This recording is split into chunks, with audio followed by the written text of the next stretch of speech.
One side of the face droops. It's not common, but it's also not all that rare, about 40,000 people a year. And I look at the lens and I can't smile.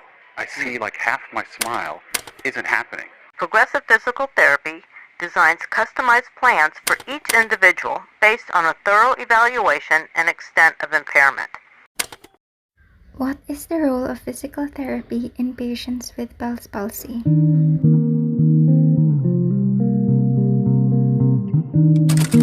Before we dive into the management of Bell's palsy through physical therapy, we must first understand what Bell's palsy is and its clinical manifestations. Bell's palsy is a common cranial neuropathy causing acute unilateral lower motor neuron facial paralysis. The human facial nerve is the seventh cranial nerve and comprises motor, sensory, and parasympathetic components. Its function is responsible for voluntary and mimetic facial movement, taste to the anterior two-thirds of the tongue, and control of salivary gland and lacrimal gland secretions. There is a significant variation in the branching pattern of the terminal facial branches, which are traditionally conceptualized into temporal, zygomatic, buccal, marginal mandibular, and cervical branches. These terminal motor branches are responsible for all facial expressions and functional tasks.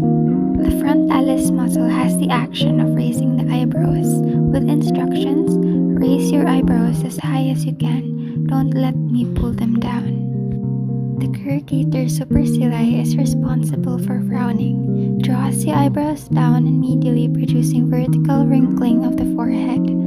Instructions: frown, don't let me erase it. The action of the orbicularis oculi muscle closes the eyelids and draws the eyelids laterally and compresses them against the sclera to receive tears. Instructions: close your eyes as tightly as you can, hold them closed, don't let me open them. The action of the procerus muscle is responsible for wrinkling of the nose bridge. Instructions: wrinkle your nose as if to say yuck. The action of the zygomaticus major draws the angle of the mouth upward and laterally as in laughing. The buccinator muscle's action is to compress the cheek. Instructions: suck in your cheek, hold, don't let me push them out. The orbicularis oris muscle is responsible for closing the lips. Instructions: purse your lips, hold it, and push it against the tongue blade. The dilator nares muscle is responsible for widening the nasal aperture or dilating the nostrils. The action of the depressor anguli oris pulls the angle of the mouth inferolaterally. The action of the mentalis muscle is protrusion of the lower lip.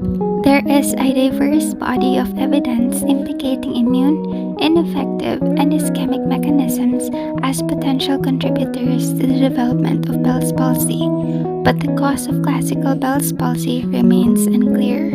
One possible cause that has been suggested is that of a reactivated herpes simplex virus, HSV-1 infection centered around the geniculate ganglion, a theory first outlined by McCormick. The management of Bell's palsy through physical therapy includes the following: infrared radiation,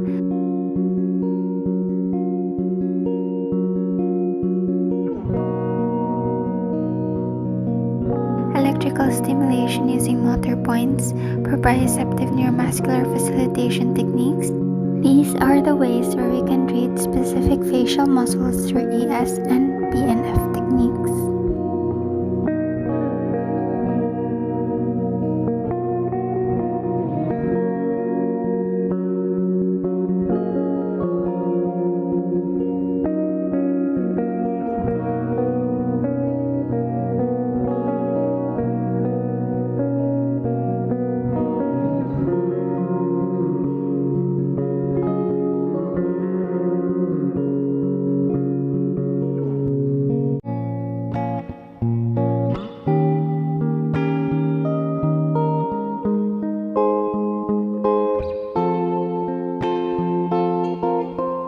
Facial massage and facial exercises.